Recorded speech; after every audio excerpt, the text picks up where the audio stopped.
Predstavujeme vám tento Thermolis AP2029 s topnou plochou 38 na 38 cm. Tento Thermolis sa vyznačuje šuflíkovým systémom, pomocou ktorého môžete takto vyťahnuť spodnú plochu a jednoduchšie umiestniť tričko, mikinu, pucle alebo iný predmet, ktorý bude predmetom potisku. Následne môžete vrátiť túto platňu pod výhradnú dosku a jednoducho zavrieť.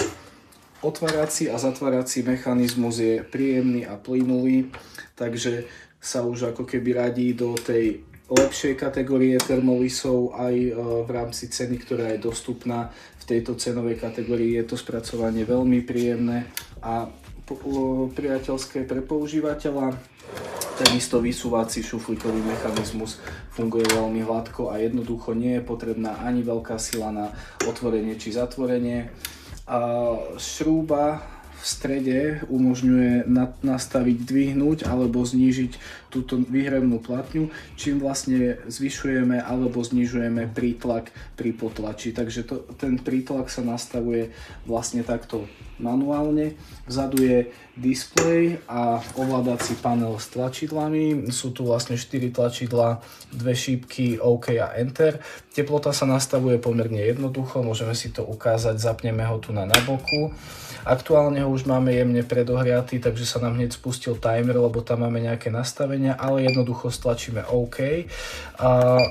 P1 znamená nastavenie teploty, nastavíme si to na 190 stupňov teraz, OK.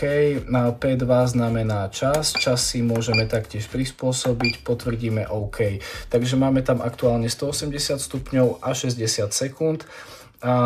Čakáme za nahriatím na teplotu, ktorú sme si nastavili, pomaličky sa nám nahrieva. Nahriatie na teplotu 180 stupňov z nuly trvá tak 3-4 minútky, aktuálne už máme predohriatý na 150 stupňov a vidíme, že sa nám pomerne rýchlo teplota dvíha.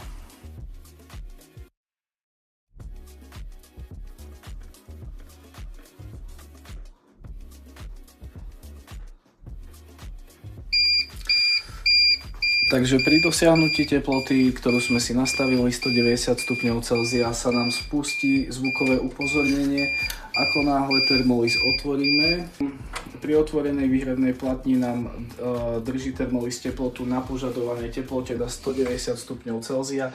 Pokiaľ tento Thermolis takto necháte, teplota bude naďalej udržaná, takže nie je potrebné sa pri práci ponáhľať, ako pri niektorých lacnejších modeloch, kedy vám vlastne teplota pri otvorenom Thermolise padá a nedokáže sa samostatne udržať. Čiže vlastne vy si môžete v kľude vysunúť túto zásuvku, vložiť si predmet, upevniť si a zarovnať transferový papier, prípadne vložiť nejakú fóliu ako hornú vrstvu, čo vždy odporúčame, je to lepšie ako vkladať hornú topnú dosku priamo na transferový papier. Po zavretí Thermolisu sa automaticky spustí časovač a teplota, teda čas 60 sekúnd sa nám odpočítava. Taktiež po uplynutí času budeme upozornení zvukovým signálom.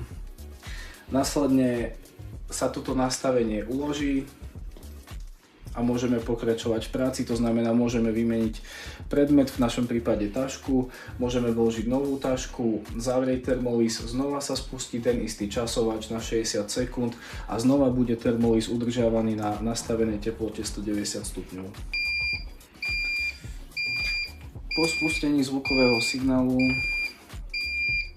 platňu otvoríme, zvukový signál sa stíši a znova sme na teplote 190 stupňov Celzia, ktorá sa udržiava. My si môžeme v kľude vybrať našu tašku, necháme ešte dizajn jemne vychladnúť.